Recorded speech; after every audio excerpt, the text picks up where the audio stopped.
Our guest is Alex Moffat, and first off the bat, huge Dana Carvey fan. He was very effusive,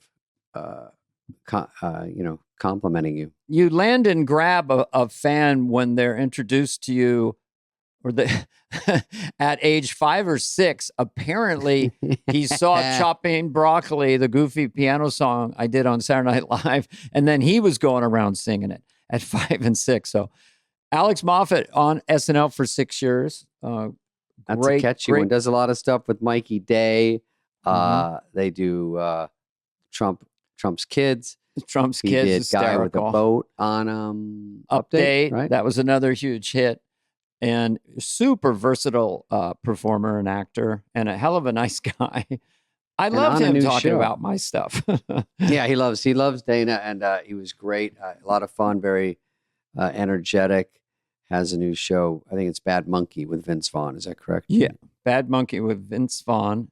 He just works a lot. I think he was on Broadway last year, and he had a great run on SNL. And we go into all that and more. And more. My parents went to Denison, and so did he. Is that who went to Denison? Because I forgot to tell him. Anyway, that's not the most exciting part of the interview, but I don't tell it. So it's at least not really part of that. So you sat through it once. You had to hear that once. That's all. Yeah, it was fun to get to know him on the show, and he's really cool. Just listen, please. Just listen. Stop asking questions. Just listen, and you'll hear all the answers. And smash that subscribe button. Oh, yeah. We haven't 21 to smash it. Beat the shit out of it. All right, here he is, Alex Moffat. Look at these chains, this fucking gangbang. I love your chair. I'll take it. Plato is calling, wants his chair back. Hey, Chooch, he wants his chair back. Hey, choo-choo train. No one does Dennis back to me. That's fantastic. Hey, you sounded like Jimmy Reese hitting a watermelon with a Funko bat, okay? Okay, so the young guy's doing the Den Man. All right, that's good. He's got his hooks down. I'm up here high in the high country. Tonight we're going to be eating octopus from Sri Lanka down at Mickey D's place. That's Michael Douglas. It's a good Michael Douglas. Wow. No, that's Dennis talking about Michael Douglas's buddy up there in Montecito. Let's just do some of your characters. The whole time. As his friend. Guy with a boat or the acid head. God, we're getting right at it. Let him settle in. I want to riff with Alex. I want we'll all do me and Dennis back and forth. Give us a topic for Dennis, David. Just any topic or reference. You did a casino gig. Go ahead. So Dennis talking about a casino gig. Yeah. Okay, that's good. All right. I'm at the I'm in Uncasville, Connecticut. I'm opening for the loosest slots in the Eastern Seaboard here, and meanwhile, Spade is off doing the Tempe Improv. Doesn't have to open for a blackjack table and have the pit boss give him the hook after 42 minutes. We got to get people back out on the floor, Chooch. Yeah. You did it fucking 2 minutes long. We just lost $28 million in the casino. Do you do that anywhere? Did you do it on SNL? Is my question. Because no, it's an impression really of funny. You. It's an impression of your Dennis Miller, which I've just had in my head for a couple decades now. Yeah, that was really fun. And Dennis is incredibly wealthy. I hope he's listening to this. And, he's got kind of a very relaxed, almost tight job, almost like a Bob Hope thing going on, feeling good about things, going around. But as far as playing a casino, it'd be like, it was great. And a short hump to Toledo and 3 different cars to get me down to the South Carolina beach area where Harry's Hofbräu had a nickel slot machine thing. Came out to 12 pithy people who bought tickets, did a quiet 45. The great thing about Dennis, when he used to play the Desert Inn, you just had to do 60 minutes. He had a clock. and he's a killer stand-up and one of the greatest. But he could be mid-joke. He sees 60, and then he goes, "Okay, good night," and he doesn't break stride. He doesn't break stride in the casino back to his room. Good for him. Dude, I mean, we did, just Alex. yes. Alex, what's that casino above Dallas into Oklahoma? Oh, It's yeah, fucking huge. Thackerville. Thackerville. Yeah. It made me think of Unksville. I did it with my last gig before COVID was him and Norm Macdonald. And we all flew there together in some little thermometer plane. Spudley, you want to split it with me? I'm like, well, I'd love to stand up. I'd rather take United. I can stand a little bit. So we take this thing, which is basically an MRI with wings. We're just laying down. And then we get there, and then it's between him and Norm and how fucking crazy we all three of us are. And he's like, "Hey, Spud, you mind closing the show? I got to get out of here." I go, "We're all in the same flight. Why do you got to go?" And then Norm goes, "I'm not going at the end." And I go, "So I have to go after these two assassins." And then we all have to do, I think, 40, which is too much. Yeah. Because they kill too fucking hard. Anyway, it was fun. Spade, you're gonna close it out, pal. I'm going to the high stakes room. Oh yeah, that's right. He goes, they're closing Baccarat. So that's your Norm, right? Apparently so. Yeah. Hey, yeah, that's funny those jokes you're doing up there, right? The crowd's really going crazy for it. It was I sucked. Yeah, I was gonna say that, but I thought I'd say something else to you. I go, Norm, try to walk less than 40% of the crowd before I get on. You know why? What do you mean? Why was there not at least one guy with a camera the minute you got on the plane, all the way through the gig, all the way? I mean, just because it would have been too funny. It would honestly. People say, "Oh, I bet it's funny." It was funny. It was funny because those two guys, two of the funniest guys out there, and then just listening. I would have been followed unreal. Dennis when he's in a rhythm toward the end of his act, and he's hitting unreal. Pelosi, Christ sakes, looks like she can. And it's like you have to deal with his rhythm and energy. Do you do stand up? I didn't know that about you. I know you were in like different Second City type things, and yeah, I mainly got I got the gig on SNL through more charactery stuff, but yeah, I do stand up too. I did a fest up in Canada with Spade. Our paths almost crossed. Do you remember that? The Toronto comedy, was it Calgary or what was it? It was like Calgary or something. Yeah, one of those cities in the fucking Saskatoon. Yeah. We're in White Horse, Yukon territory, babe. I did one. I think Whitney Cummings was there. It was an outdoor gig. And got to take fucking 7 connections to get there. So everyone's just going to do Dennis. The whole time. It's going to be an hour and a half of Dennis Miller. It gets to the essence in such a way that makes me laugh, Coming on the Zoom with Carvey and Spade, couldn't get a word in the first 11 minutes. It was kind of an interesting motif. Interesting milieu happening there today. So where were we? Okay, sorry. Go ahead, Dan. No, I have ADD. Okay, Butterfly. I got a time and a shoot. What were we talking about? No, you. Casinos. Greg Gutfield and Tucker Carlson. Did I do Greg Gutfield? No, I guess I got the wrong information from James Austin Johnson. Maybe I think I did a Gutfield thing at the table one time. Yeah. Sometimes you just assign right. It didn't get on air, sketch. But he thought you had a great take on it. But Oh, that's kind of. Do you even know that guy, James? Do you even know him? Because James who? All these stories. James Vander Johnson? No. Beak. Maybe he was talking about Mikey Day because you guys did so much together. I'm sure James confuses me and Mikey all the time. Confuses you like crazy, and I gotta confuse you. Where do we go with Trump? I mean, how do we? What's the next? Good question. I don't know who's going to play him. I mean, well, Jadge will. I call him Jadge, the Jadger Badger, because Jadge is for James Austin Johnson, Jadge, Jadger. That's better. James Austin Johnson is a lot of It work. sounds like a Civil War general. I'm sorry, but well, I'm James Austin Johnson. I'm in charge of these Confederal soldiers. Sorry, that's all. That's all I got. Confederals, the soldiers. So anyway, so did you do Tucker Carlson, or was that someone else? Yeah. Okay. Are we recording, by the way? Is this all just sort It's of the almost banter over, beforehand? Good. Okay. No, That was this my is next real. This is real. question. I'm kidding. We're always recording productions and with complete chaos. Good. So I'm having a lot of fun so far.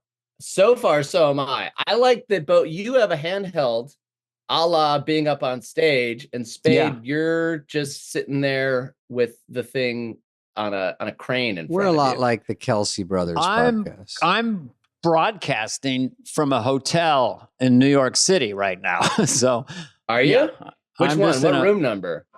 Ooh. He's like a reporter on the scene, and I am just a lazy podcaster. They don't have room numbers, but they have names for the different suites. This is called "You'll Never Get Out of Here Alive."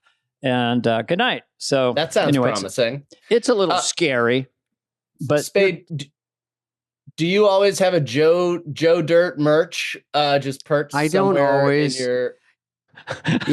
For the people at home that's just not on video, I have a Joe Dirt hat in the background, but I do have merch, and that's a hat from when that was my crew present on the actual movie, and so I don't make that one, even though I like that one a lot. Do you mind turning it around just for this interview? Well, because no one can see it, but does it hurt your eyes a little bit? No, it's just too distracting.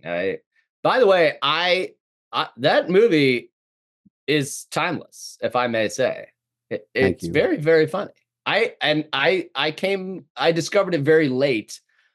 We inherited. We went upstate one time, and the place had a DVD collection, including Joe Dirt.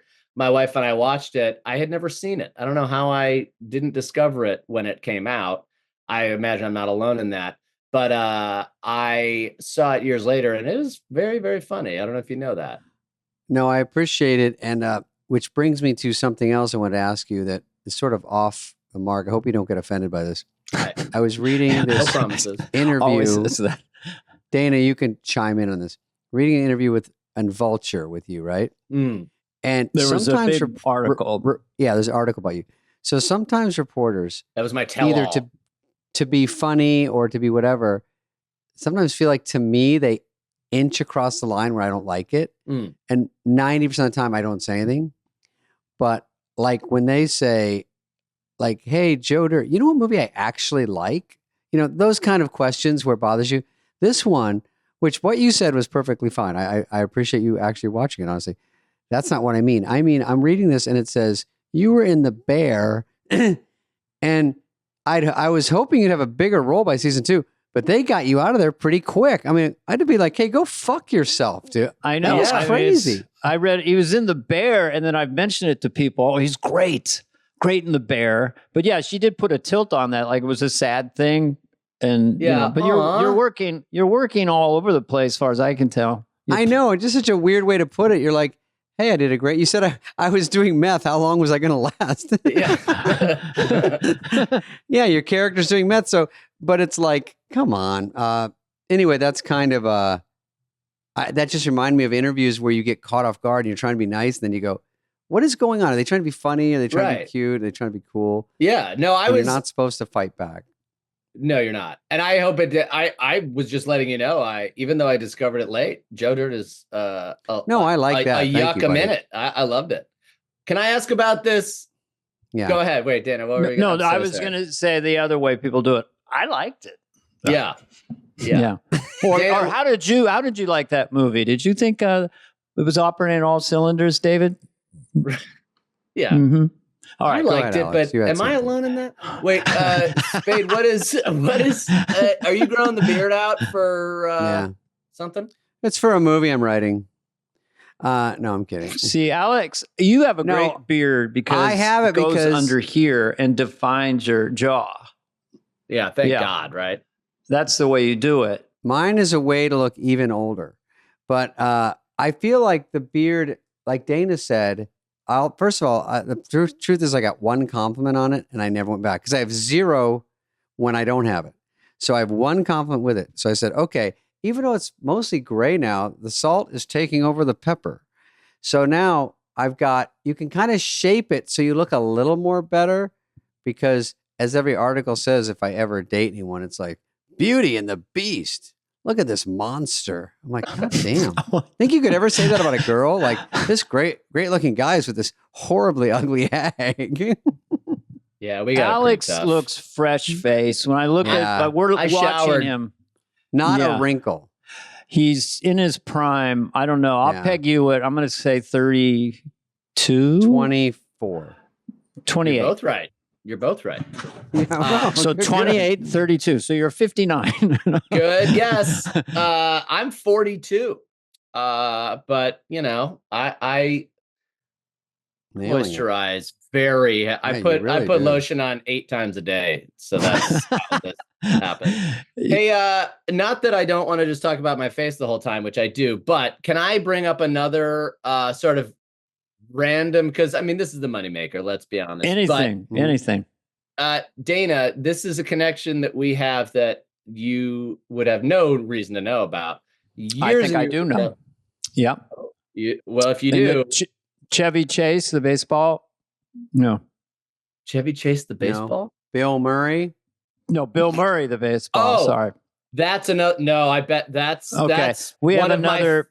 That's one of my favorite SNL memories, and one of the most like kind of burned in my soul memories from my whole time there, which I'm happy to get into. My God. But this goes even further back, and there's truly, I think, no way you would know about this. Let me see. When I was going into my senior year of college, I lived with my sister in Mill Valley, California, and I worked. Know it well. I worked at a restaurant called Cascade, which was only there for a year or two, but I worked there for a summer. But it was in the downtown? Yep. Okay. And one time I got to work, and I think I'd been called into sub because somebody had to go. But anyway, you were already, your family was there, your brothers were there, I think. And somebody maybe were visiting. Yeah. That might be. And they were like, hey, Dana Carvey's here. And I was like, and it truly, well, I mean, as you can imagine, it's a big deal. It's a big deal. And also they kind of knew I was young comedy dweeb, probably idolize this guy. They happened to be right in that case. Yeah. And so I was like, oh my God. And so basically from across the restaurant, I was just like, oh my God, there he is. There he is. There he is. And then, and apparently you were only there for the last little bit. You showed up for dessert, picked up the tab for the whole table, and then left. And I was just like, what a classy guy. Wow. Oh my God. So again, there's no connection other than I saw you 20 years ago in a restaurant, but it was I got it. But it was one of the first times I ever saw a celebrity or an idol of mine. And I know, believe me, I got a lot of cool stories like that. First of all, it's flattering, and I saw Michael Landon once in a restaurant when I was a little kid, and I couldn't stop. He was from Bonanza and Little House on the Prairie, so I totally get that. It's just, and now you have people go, "Hey, you're the Saturday Night Live guy, Alex Moffat, man. I love that. You do that Trump brother so good." So you're getting it. So it's all surreal that now we're on Zoom together as peers, as co SNL alums, We are, yeah. But that was I think literally the first time I saw a member, an alum from the show, let alone one who I grew up watching. And I literally was sort of frozen in the corner of Cascade restaurant in Mill Valley, just being like, there he is. And so I creepishly observed you for 2 minutes, pick up the check for your whole family, then was like, you see how someday I'm going to be sitting on my little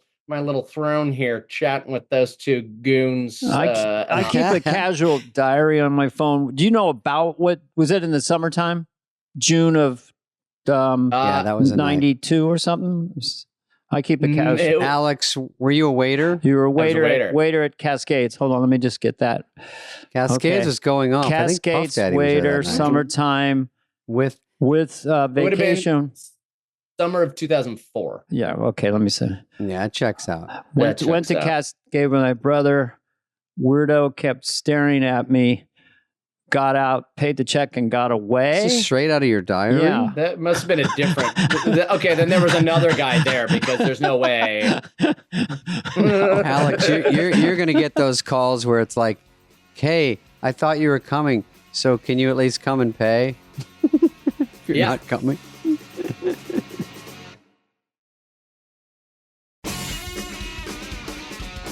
By the way, we can talk to you about something because this is going to be on October 9th. So Right. I'm in New York, and I haven't done it yet, but it'll be interesting because you played along the whole cascade of people who played, you switched, that have played Biden. I'm now going in to play Biden. It's like, You? I asked Steve Higgins, Lauren's the one who asked me, and I said, well, does Mikey Day, who's the latest, does he still want to do Biden? Because I can't go, he said Mikey would be relieved. I hope that's true, but he'd love it. Lauren asked me in June before the debate problem with Biden, you'll come in, it's just, it's in autumn in New York, it's 4 shows, and you'll be like, really, really have fun. And then he got kicked out or he left like George Washington, we don't know. And you'll come in as a ghost, you'll be places. He won't let go. So he wants you to go in there, pop up, and do it. So what on the continuum of Biden, where were you? You're like, who did it before you and who did it after you? Well, on the continuum, I'm guessing I hold the record for quickest tenure, which I think was, probably just putting America out of their misery. I did it there were 2 appearances. Before me was a young upstart named Jim Carrey. Okay. Yeah. Yeah. So this was after he did his, that was like, the whole fall of during that election.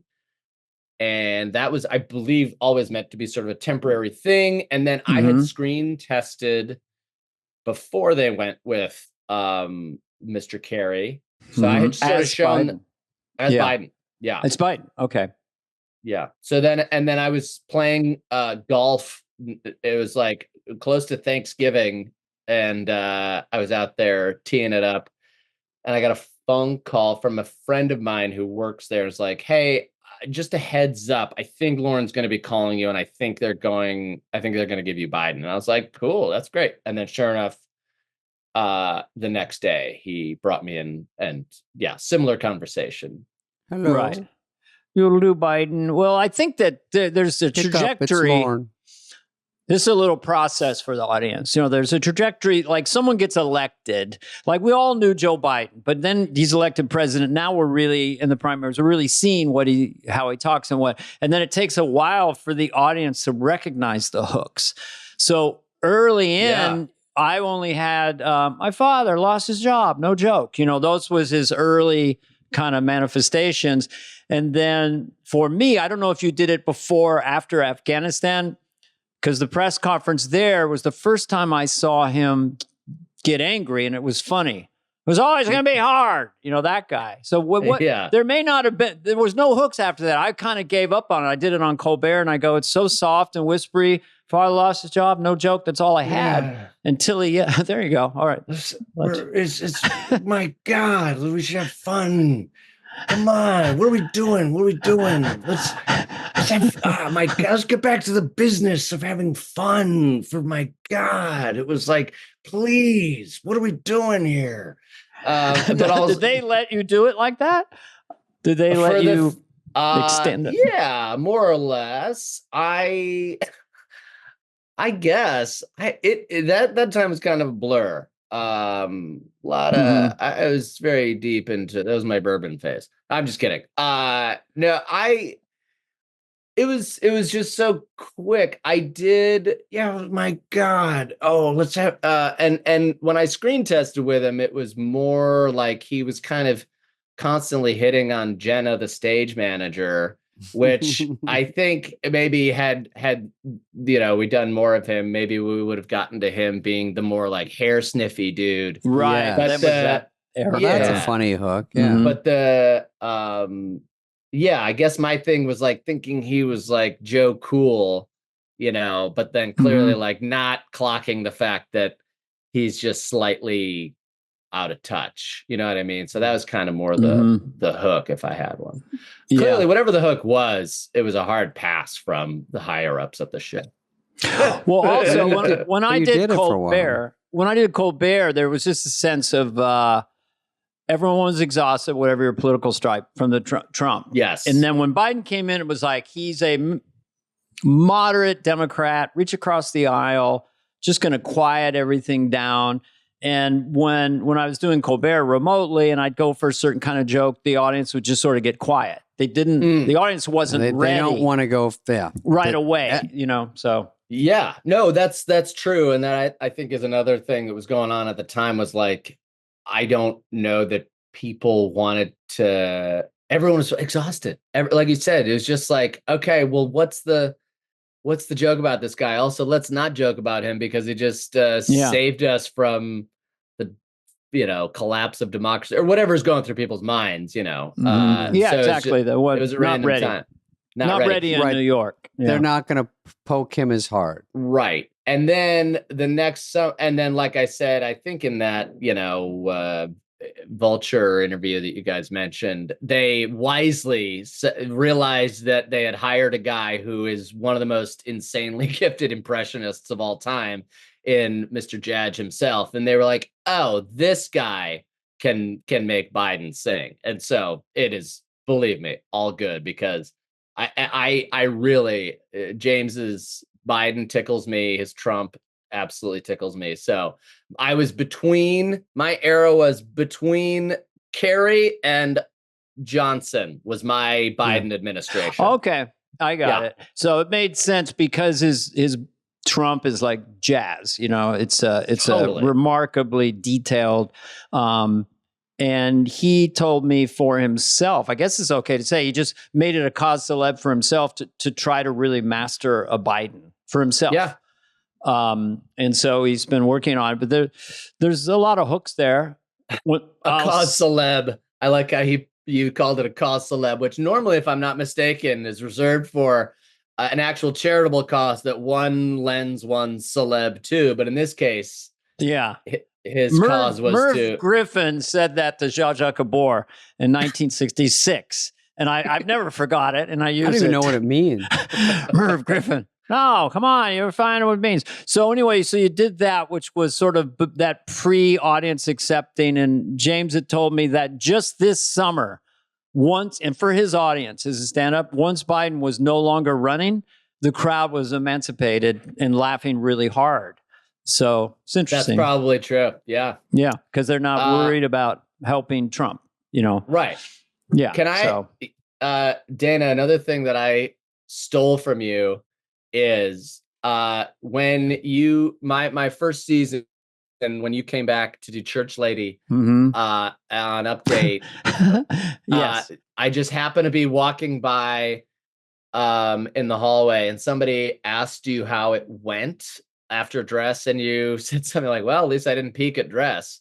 And I always stole that, was just like, and like, at least I didn't peek at Dress. Like if something went kind of like a little dicey at Dress, like, well, yeah. That there's no way that was the peak.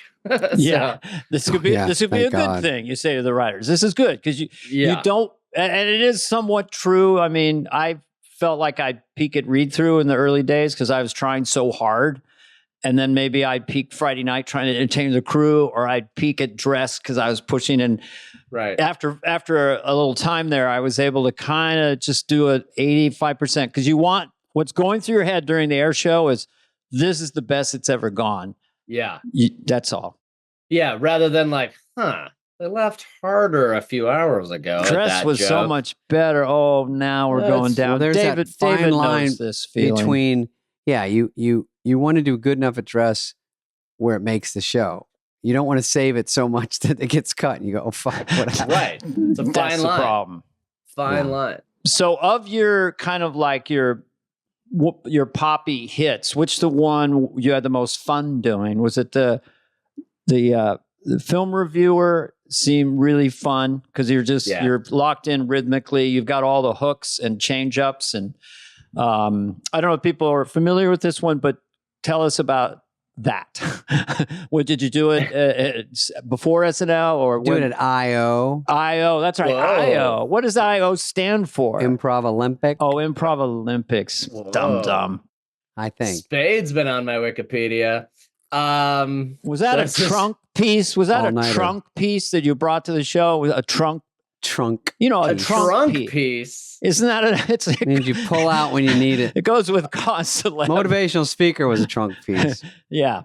Oh, Where whale did you boy. write it during the show?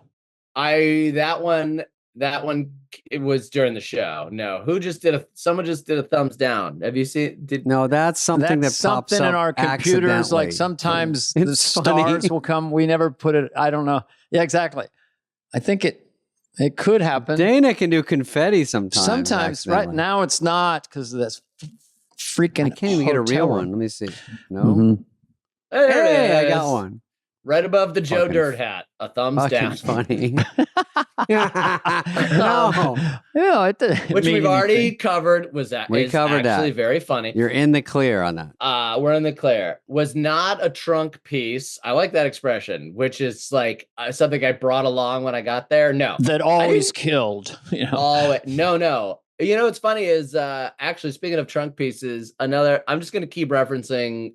We love it. Ways that Dana, you came up in either conversation or my waitering life. I don't think I've ever actually told anybody publicly about my meeting with Lorne, like before you get hired. And he referenced Mhm. you in that meeting because he said something to me to the effect of like, the gist was like, we don't really know what we're getting with you because you're not a known entity. And I was sort of like, yeah, I hear you. And he was like with Dana, for example, we knew what he had an act. He was established. We knew what we were getting. And I was like, yeah, I get that. Well, he also does Church Lady in his act. Right. Trunk piece. But all of it was surreal. I had no idea how it was going to go. I really, really thought that I was going to, me and Phil, the show only had an 8-show pickup. By Christmas, it was going to get canceled for the only time. And now they're doing a documentary about 85 and 86 because there's so many documentaries for the 50th. But I didn't There's realize that there was no groundlings in San Francisco. So I was doing stand-up and in rowdy bars, I would have a rough time because I was kind of doing little characters and impressions.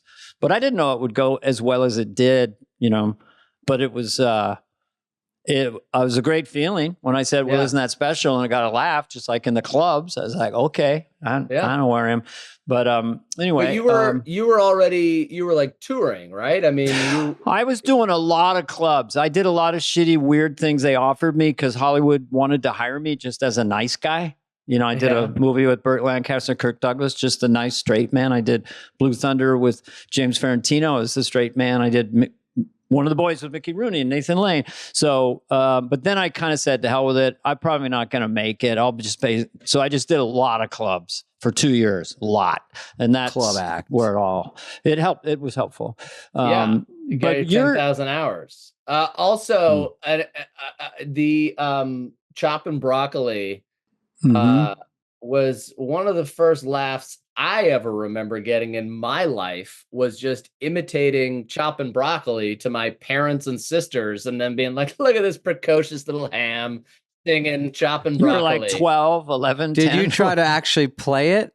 No, I did. I just like, my lady, she went downtown as like a 5-year-old, It's fucking she funny. bought some broccoli. You ought to When I hear other people do it, it makes me laugh. But as I was doing it, I'm still mystified by how long people have. It may be the thing I'm referenced to most in many ways. I don't know what it is about it. It's completely inane. Yeah, it's from another planet. It's so. Here's the way I put it. Great. It's so dumb and stupid, Dana. That's how people say it. That's their backhanded compliment.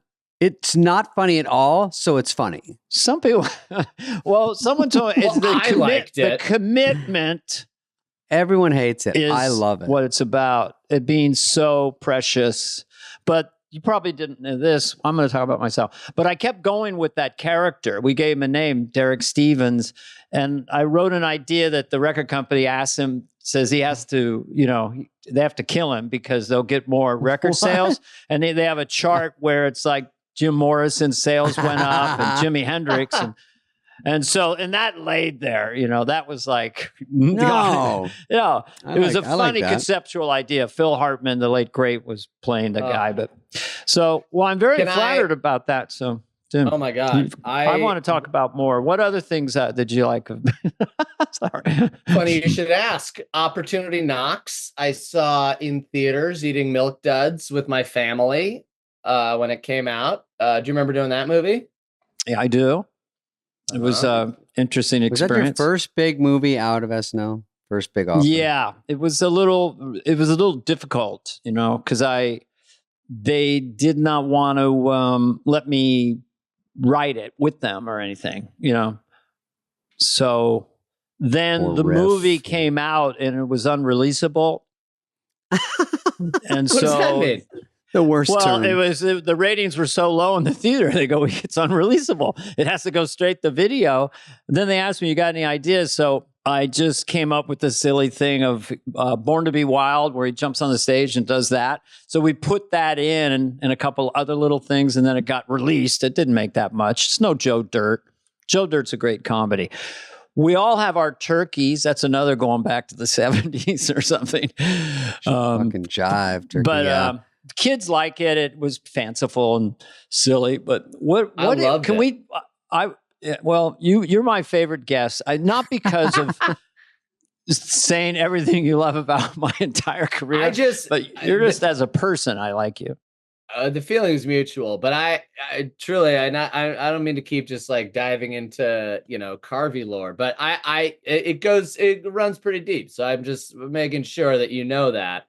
I would always love to hear that, because and on this show, people sometimes, I do like to give people compliments because I think most creative people have an inner critic of, or you're the other way, like, hey, have you seen it? Bulletproof. Yeah. Alex, I have to agree with you that it's not crazy you say this stuff. I watched Dana. He's not much older than me, but I watched him. He was breaking, obviously, before anything happened with me. And so I watched that and fucking chopping broccoli. It's such, and everyone thinks it's like this undiscovered, but everyone seems to love, if they know comedy. And it's so good. I mean, I love Hans and Franz. I like all this stuff, but that's way, way, way up there. So you're not crazy. And especially if you're on SNL and you do characters. I didn't do as many characters as most people. So I was more in amazement of like, I can't do all this shit. I'd watch all the guys out there. I'm like, this is just not even possible. I hear you. But you also like, you carved out your own slice of that show. And actually, here's another fun fact. I went after the first time. So the character you mentioned early on that I did, guy who just bought a boat. I wrote that with a really great writer named Anna Dresden, who became head. We started together at SNL. She became head writer. But anyway, she was like under the bleachers the first time I did that, and and it went well the first time I did it. And apparently Lauren turned to Anna and said, it's very Spade. So I always took that. And I remember at the time being like, yes, I will take it. It's very Spade. So it's funny. I did a character called Receptionist where I was just being like really aloof to people. Like, oh, and you are, and this is regarding. And then people would be like, who's that gay character you played? I'm like, I don't think it's gay. And they're like, No. no, you're gay and it's gay. And the show and every sketch you're in is a gay person. I'm like, no. So I had Why to deal would with your that mom for a while. say that? I mean, Because she's like no, she thought I was like coming out. Yeah. But it was, because it's somewhat feminine, some of those, you know what I mean? I Like, hear that ya. one for me And was a this is little like, regarding- yeah, it's just Yeah. tricky right now. When I look back, I go, oh, I see it. Yeah. Plus, It's I'm just kinda it's just Langorious. It's Langorious. It's not any sexual orientation. It's just right. Now, of course, like this. Of course, I know what Langorious means, but for the listeners who not. don't, what does Thank Langorious mean? It's I being don't in know a either. state of Langoriousness. Oh, say no more.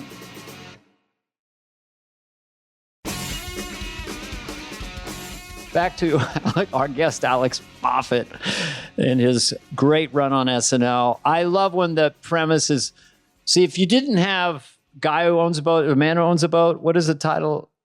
Guy who drove a boat, I think it's all three of those. All three of guy who those. saw a boat. I think that really just kind of like, why waste time? You get right. Everyone, you know what I mean? It's just, I love the presentation of that. I did Germans Who Say Nice Things with Steve Carell once. And it could have worked without it, but it's just Right. saying the This is setup- exactly what it is. This is what you're getting. And Get ready. obviously Yeah, it's yeah. a pretentious kind of prick. It was. And that was all Anna Dresden. She called it that title, which made me laugh when she said it. And I was like, yeah, that's his name, of course. And then she also was the one who pitched. We had been like writing the character, and then even kind of like late in the game, she was like, well, and what if he just like says he has a horrible dick? And I was like, yeah. So the thing that made the bit actually work, was like him saying his subtext or whatever, and that was all Anna. So thank God for good writers. Well, we talked about this last week, just this idea of almost it's a rodeo aspect where you're in the chute and you're going to wheel out and pivot to 15 million people or whatever. And you're waiting and they're getting laughs and maybe some other cast member killed and you're still in the chute and you got your stuff and you're rolling the car. I mean, it's a very, so you went out there and landed it. And so the writer, she probably gave you a big hug because all of her stuff killed and you have to do it, with timing and talent. It was like a hand and a glove, the two of us writing this. And then a couple of guys who write pretty much exclusively for Update, Pete Schultz and Josh Patton, both then they started after like the first few times we did that bit, they started like just texting us really, really gross, funny dick jokes. And we were like, all right, you're in. You want to write this with us? So then those two guys jumped on board. And by the end, it was sort of a four-headed beast where we would just text each other the dumbest stuff we could. But I read when you joined, I didn't mean to cut you off there. No. When you joined, I think was it your first host with Chappelle, or was you just got to sit in a room with Chappelle, which would have sort of blown away most people? I think it was like my fourth or fifth show. So first year, yeah. But that's like one of the, arguably best comic out there, arguably. There's a lot of really good ones. But I remember being there and they just have the host walk in your office and you couldn't believe it. And especially if it's like a funny, but it's kind of in your world, like same age. Like I would have someone that was 65 come in. I was, 25. So it was a little different. But when you have someone that's like out there that that's cool, it's such a weird thing that he's like, he doesn't know anything. So he just thinks might be the best writer there, right? So he's just like, hey, what are you thinking? And you're like getting nervous going, I don't know what the fuck I'm doing. What? Yeah. And you're Alex, I want to ask you a question because we talked about this before, but you're on 8H and there's a host. And then someone will say, I don't know, who would be Taylor Swift is down there if you want to say hello. And you're kind of walking and the door opens and you're meeting three-dimensionally this famous. Like I had Charlton Heston, for example, like you could go meet Charlton Heston, the guy who did Soylent Green. He's waiting to meet. They're not going to tackle you on the way. What were your I just want to, for a second, because the experiential, that's another pretty good, the Langorious experiential thing of going into 8H, going to seeing Lorne Michaels, all this stuff is so established, and now you're a cast member and you're on that show. And what were some of your what was your mind-blowing moments where you, like, I walked through 8H today and I got very sort of, I just felt weird. I hear you. Yeah. It's just weird. I saw pictures and I was like, I needed to get out of there. Something's, what's wrong? Yeah. There are pictures all over the place of you as like the head wound Harry guy. Did you happen to see those? Another monster. It was a big one. I did not write that one. I rode that one. The dog, and I'm not sure. Was the star. The dog was the star because they added more always. food. But I did hold the wig on, because I knew if the wig flew off, I knew it was a good enough sketch that let's not make it about that. So I was really fighting. So that's thinking on your feet. Well, to answer your question, for some reason, the first thing that pops to mind is that even seeing 8H, I knew would kind of be kind of a big moment because, again, I kind of revered the show, revered the job. So the first time I was sort of in the running for it, which was a few years before I actually ended up getting hired, I had auditioned at Spade, IO, in Chicago, and then they flew me there for some meetings. And then one of the assistants or something was like kind of walking me around. They were walking me from the offices on 17 or like taking me down to Higgins's office, which was several in some dungeon under the building. But we had to like go through 8 for some reason. They were like, "Hey, we're walking by the studio. Do you want to see it?"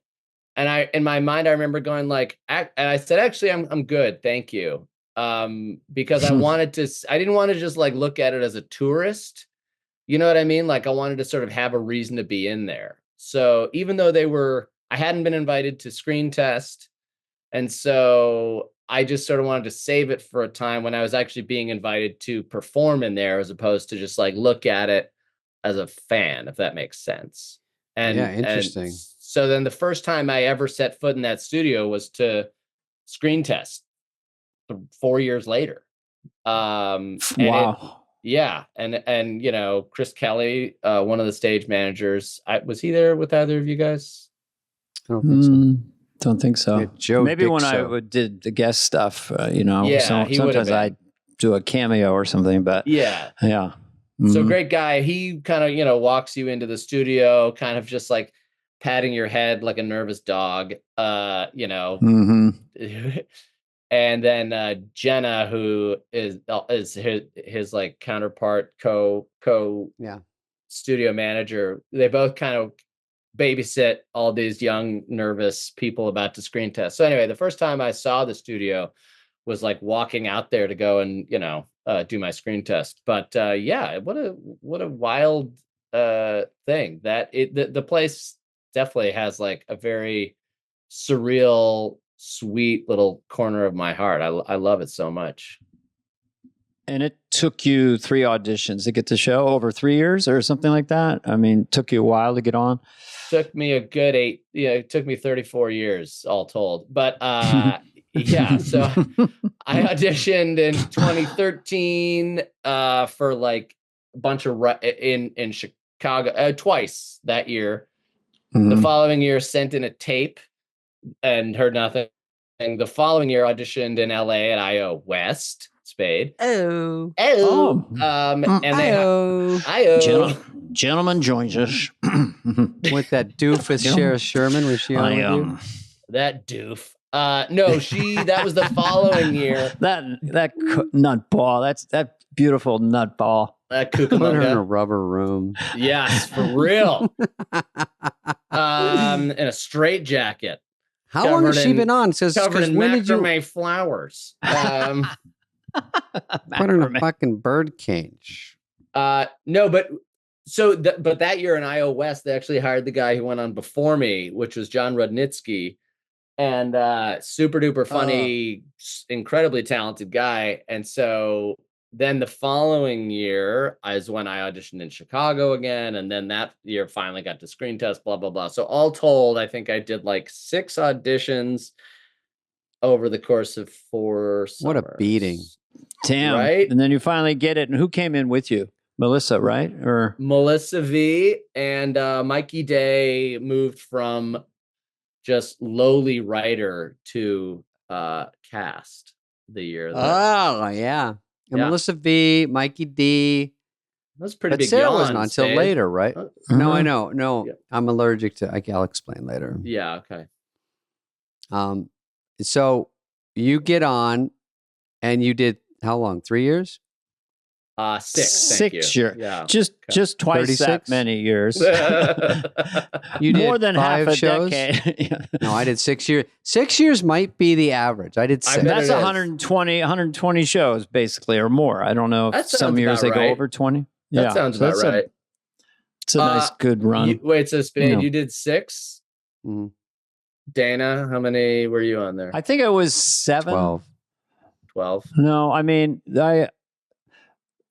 I never, if you don't, that was such a great place for me to be, and you when you step off of it, and I had so much stuff coming at me, but you step off of it and then you're like, oh, you're kind of never going to do sketch comedy live again, unless you guest host, Right. There's not another Saturday Night Live. There's no Fridays. Remember Fridays from the early 80s?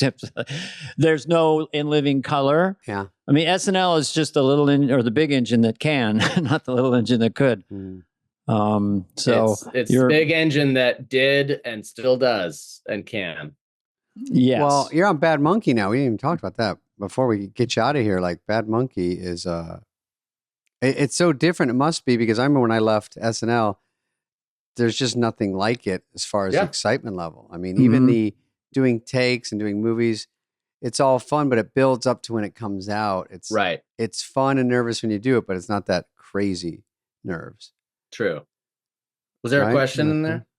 No, I'm trying to see if you agree. Well, we're just observing that you've hit the ground running after SNL. It seems like you're in demand, and as an actor, or comedic actor, or whatever you want to call it. So it's nice. I mean, that's got well-received show.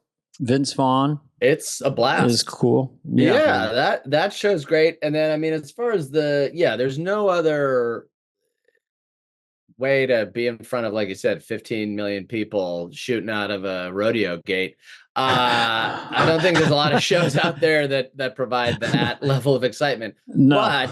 But doing theater, they can't. I don't think there are any theaters that could squeeze 15 mil into them. But doing a play, doing a musical. Yeah, you did one recently, right? Last year on Broadway.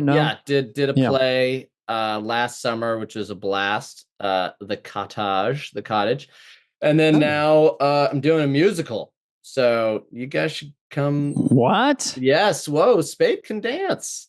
How, baby? What are your qualifications? What are you, the next Liza Minnelli or something up here? What makes Alex Moffat a musical star all of a sudden? The Trump twin guy. All right. What's on the music? What's on your curriculum vitae that's applicable to the live musical game? I got some old tap shoes from Red Buttons you can borrow. Sorry. I can. So, what are you going to do in the musical? Are you going to sing and dance? Sing? What are you going to do? All of it. And my God, really? The voice of a nightingale. I could tell just by you talking. Is it a Western musical? Is it? Well, I'm going to shoot up this town. He's going to shoot up. Or is it a romance? Or is it a remake of a musical? Is it? No, it's a brand new original. It's an original called Big Spades perking up. You guys, he went from perking up. He went from yawning to not. We count as yawns. I've counted 5 so far. Okay, 6. No, but you guys do that. Instead of saying original, you say ridge. You guys have that in common. So anyway, it's not out yet, but you sing and dance as well. Did you ever sing and dance on SNL? Once or twice, yeah. Not to any great fanfare, but yeah, I can do a little bit of each, enough that they allowed me to, well enough to do it in comedic settings, which I think is sort of my purpose in this too. Is I'm not blowing anybody's hair back with my voice of an angel, but I can move my it's body more a like little bit. Talky Broadway singing. Like, Yes, I know for what me I want. it is. Yes. And I know what you want, but Fucking I'm hard. telling you, I'm in town tonight. It's like, that sounds fun. How did And you got get an little advanced tattoos. copy of my song, Dana? I just see you up know there. what I want. And I'm telling you, I'm in town tonight. And I like pussy. They're like, don't ad lib. No, Yeah. it's not. Keep it short, Moffat. Yeah. Was that literally a lyric, or you're just doing the fake lyric? No, I loved the song that you made up. Well, Alex, were you saying that I'm in town tonight. a play does kind of mimic the crazy energy of SNL? It is scary. A play is very scary. So that wakes you up. That's a good one. Oh yeah. That's like stand up. It's kind of the same thing. Like totally live exactly. crowds. Exactly. Yeah, live crowds are always going to be scary. Totally. Yeah. Are you the types who, like, when you're about to go out and do stand up, do you still feel like the butterflies in the basket? Sure. Yeah. I definitely do. Yeah, definitely. Dana? Yeah. Like in a good way, right? Like, yeah. Well, it's good because in the olden days, it's like, here, in a cowboy bar, here comes Dan on a pretty car. What? Fuck you. They don't know who you are. Right. Now it's like, fasten your comedy safety belts, because this man brings it every time. Live comedy right now from Saturday Night Live. And so it's like NASCAR. You know him from this. You go to an open mic, you have notes, and they're like, he's here to, so that's the other pressure. But it's a good problem to have, as they say. Yeah. It's a good buzz too when you get off. If it goes do you good, do a feel Lorne Michaels impression? Because everyone does not a something. good one. I don't. No, have there's one no to such speak thing of. as good or bad. Everyone has a different, different slight angle. We don't know you. You do the best, Lorne. Go ahead, Dana. Give us some more. You'll find Alex is like a really, really good guy. And he did some great work for us, and he's going to have a long career. We had a moment. Neither of us are gay, but we looked anyway. It doesn't matter. Happened at Orso's one time. And, Orso. I'm sorry, Orso's. What is it with Orso? Because also in that, love. I think we that's went where to the those cast dinners. Yeah, well, it wasn't during our time, but in my, how also, I guess, You did somewhat P.F. famously, Chang's. Did it move? Yeah, yeah. In a secret room under the giant horse out front.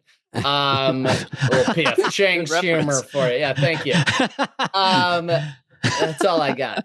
No, but now it's at some place in the theater district. But when I had my little meeting with him where he, said like, essentially, you're no Dana. He also said, I heard it too. No, it's okay. And you know what? Hey, he ain't wrong. I think it was more just like he was setting the table for a conversation. Like, hey, what? We don't know who the hell are you? Like, I've never seen you before, so it was a valid thing. Because he also was like, it's an election year. It's going to be tough to get your, sometimes people spin out if it's their first year and it's an election year. And I was I didn't really fight him on anything. I was sort of like, yeah, I hear you. Like, I know. You're like, listen, I'm in. Just get me in that. It was like, I got building. Saturday Night Live. Yeah. But so then at the end, how he will like ask if you have any questions for, I don't know if that was his thing when you guys met with him. Anything for me? Yeah, he was like, do you have any questions for me? And for whatever reason, the only thing I could think of was I just said, I was like, yeah, I've got my fiance in town with me and we wanted to like do a fun dinner tonight. Any recommendations? And so I asked him for a dinner recommendation, which he was like, well, there's always Orso. So he was like, but one of my assistants could probably give you a list of recommendations. But I was like, no. If Orso's, that's good. I'll go there. I want it from you, Lauren. Yeah. So we went to Orso's that night. And hey, Any stars? Well, let's. Can we hear about this? Because now you're married, right? So apparently it was a good dinner. Yeah, It was a cat's good- out of the bag. It worked. Sorry, hose hounds. This old ox is yoked. You should have proposed at Orso, because then you tie Sorry, Lorne into your House. proposal. You're like, and then Lorne made me go to Orso. I should have proposed right then and there, but we were already engaged, so I guess we should have just eloped at Orso's. Propose that night, again but- and put on Instagram. Yeah. Yeah, I mean, Is on she the in the gram. biz? She is. She's a brilliant actor. We met at a Velveeta cheese commercial audition in Chicago 12 yeah. years ago. That's Yeah. the place. That's the place. Wow. Yeah. And who got it? Neither one of us, and no one. In fact, I think the script was so bad they chucked it out the window and never made the spot. They said the government just found out what's in Velveeta cheese and it's being shut down. So they're not going to be. It's half There's asbestos. There's no cheese. Yeah. Asbestos.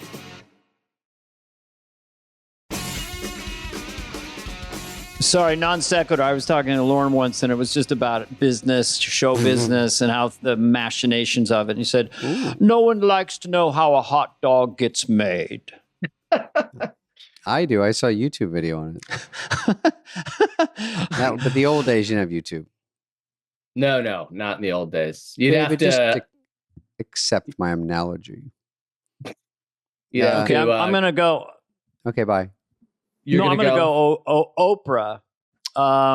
What would you say to your younger self right now, who the first day of SNL? I'm just going, is it Oprah or is it maybe Either Barbara way, Walters? that was Chuck a really good Scarborough. Oprah impression. Did you ever get Yeah, that on really the show? good. People! That's all I got. Say to my younger self. You don't what- have to answer that. It's pretty about- corny. No, it's a good question. Well, here's a question. This is, I guess I would tell myself, enjoy it. Make sure you try the tiramisu at Orso's. It's out of this world. But how did you two decide to pair up for this? Because Spade, correct me if I'm wrong. I've heard you tell the story about how you thought you were going to get to play like Ross Perot or something, because they asked you, they were like, we're going to, but you were basically just a stand-in for Dana. Am I getting that right?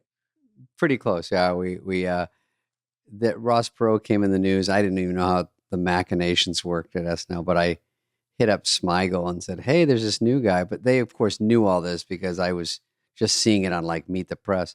I go, maybe this guy would be funny for me to play, and they're like, "Oh yeah, Dana's going to play it." I'm like, how many can Dana do? And so, but then this is how dumb I am: is that when it came up for a special, right, like a nighttime primetime special, there was Clinton, Ross Perot, and George Bush. So they said, "Can you come in and do Ross Perot?" I was like, "Oh fuck yeah!" I thought, well, of course Dana can't, but I was just a stand-in for the wide shots with the whole. For the wide shot, David fucking had to shit. put the wig on and go and bald and I cap. remember it was the saddest I'd seen him. He's out there with the stuff on, and I go, "I'm sorry, man, this is pretty bad," you know. Then I tell But- Gervis, my manager, I might quit, and he goes, "Where are you gonna go? Who wants the guy that was bad on SNL and then quit?" And I go, "Jesus Christ, that's not the pep talk I was looking for." He's firm, but he's fair. Our manager. How about you quit Oh, when same you've manager. done a few things? I met David before SNL when he was like out of high school in the Beechwood Canyon with Kevin Nealon. So we go back there, and then we've just he used to open for me, a Yeah. great opener. Would never go on too long, would come out in shorts and just kind of wander, put on a mic and a little prop and kind of lean on the stool. It's 3,000 seats in the round outdoors. And I didn't know you could do stand up like that, but he would kill. Yeah, playing it under. Hey, what's going on? What are you people I'm doing going here? out there dancing for my donuts. Hey, I'm drenched in sweat. David's like, "What's up?" So then when I had a place in LA, we started hanging out and Yeah. stuff, and then Stayed Gotcha. buddies. so We're all on the same. we're on the same page. but- Anything left for Alex? We've pretty much covered Well- literally everything. We just have a few moments left, and is there anything else you'd like to say to your fans out there? 120 shows of Saturday Night Live. Alex Moffat, one of the one of my favorite guests we've had on From Fly the the Wall. I.O. Ed, have you Because heard he the kept I.O.? mentioning every bit that I've from the Olympics. Lie on the wall. I those just who- got that. There's a fly on a wall. They listen. Yeah, I but get thank it you, now. Alex. Yes. That's my Ed McMahon. He's no Phil Hartman. Speaking of, No, I love did you Phil. both overlap with him? Mhm. We did. I came in with Phil Yeah. in '86, and then David came in I left 90, and with then him. Phil left with him. Yeah. He wanted to go longer, and David said, "Time to go." Phil was I'm getting, I got a whiff of what Phil was getting, and I was like, Baba, what? Like, I was like, holy shit. And then I thought, well, if they're going to give it to anybody, this is the guy. We called him the He glue. was very important. Yeah. One of the- Very important. could do anything and was so talented. He kind of didn't. He was really into schematics of motorboat engines. Evan Rude. Hey, look at this, Evan Rude motor.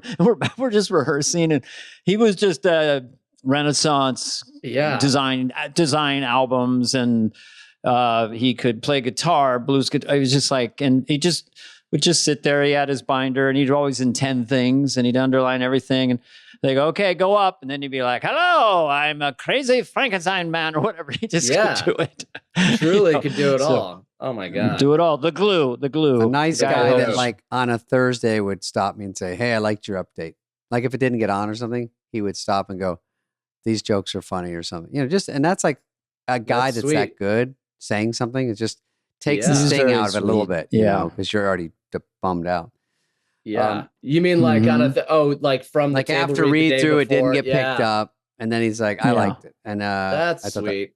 So he was a Um, sweet guy. sweet guy. Very sweet. Oh yeah, yeah. Just unpretentious, no ego. Just a great, you know. So, who was your favorite cast member? We want a trend, and who didn't you really? Who did you like? hate? And who didn't I like? Let's start there. No, Let's- I mean, I'm a huge like of all time. Who are my faves? or Yeah. when you were there, yeah. Oh, when I Mount was Rushmore. there. Mhm. Well, my Mount Rushmore. Well, we can do all time. I seriously. I mean, Phil's up there. Eddie Murphy, Dana. I would put you on there, my friend. Thank you. That's nice. Dan Aykroyd. When I was coming through in college, those guys were the Beatles, basically. Yeah. Chevy, Danny, Johnny. I think, you know, whenever we mention or make a list, then later I regret that I forgot this person, you know. Totally. So it's especially as you get in the modern era, you know. So Yeah, you don't want to leave anybody out. No, I had an amazing group when I was there. I mean, Kate is, I think, one of the all-timers and just a sweetie pie. Yeah. And a good friend and one of the funniest people ever, you know, put on this earth. absolutely. Keenan also could, like, with even just like the slightest little look in his eye could just make me like the clothes. I didn't break really much on the show, but Keenan could make me break. And I had several times of just like having to like pinch my leg or like bite the inside of my cheek because Keenan would just sort of give me a look knowing that he could level me. So he's one of the greats too. Yeah. And then Yeah. Melissa is just so sweet. We had her on here. She's amazing. A brilliant ear, you know, just Yes. amazingly talented. You know. Insane. Mhm. Yeah. And There- Mikey Day seems like an extremely nice guy. I He's can one see of the- why you two would be friends. Yeah. He's one of the great mensches of all time. So I've said this before, but I mean, the fact that he was already very like savvy in the, you know, workings of the show, having been a writer for a few years, and then kind of like took me under his wing in a way when I started there.